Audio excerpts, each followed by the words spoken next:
We come into these climate talks with governments having an unprecedented mandate from their citizens. If we remember, millions of people have been marching on the streets, calling on their governments to take action, to take urgent action on the climate emergency.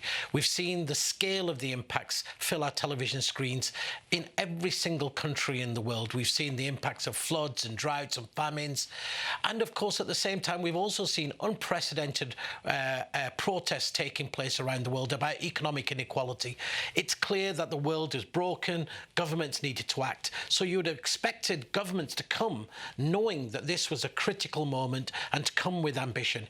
And instead we saw the United States, aided and abetted by other rich developed countries, take a wrecking ball to those outcomes. So first of all, governments came not willing to take action in terms of the lost decade, when they've literally done nothing in the previous decade, which has meant that the critical actions that are required in the coming decade are much, much harder. They came, attempted to block any support for poorer developing countries, as you just heard from Tasneem.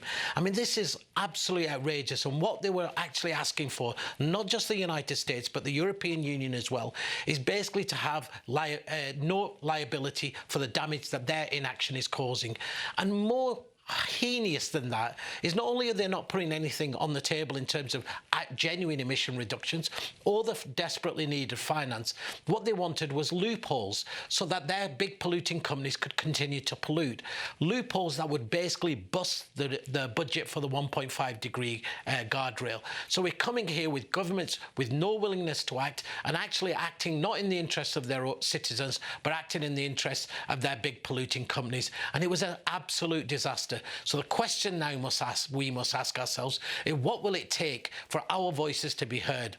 Now, the climate talks moved to the UK in 2020. It's an unprecedented moment. We're at the end of the decade, the lost decade, and now we're in the beginning of the new decade. If governments don't come with that willingness, then which we can only as citizens force them and hold our own governments to account at a national level so that they come with the right mandates, I think we're talking about not just losing the 1.5 degree, but the 2 degree. The Glasgow summit is seen as a critical moment when either governments will come with a promise to increase their weak pledges for the 2020 to 2030, which is formally when the so-called Paris Agreement kicks in.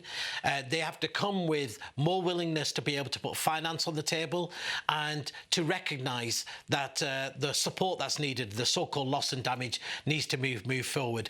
And even after 40 hours of an extended climate negotiations, which limped across the finishing line, much of the decisions were then kicked into touch and were left for next year. So next year is really a make or break. And I think genuinely people will ask themselves after COP26, if it doesn't deliver the ambition, what is that UN process for?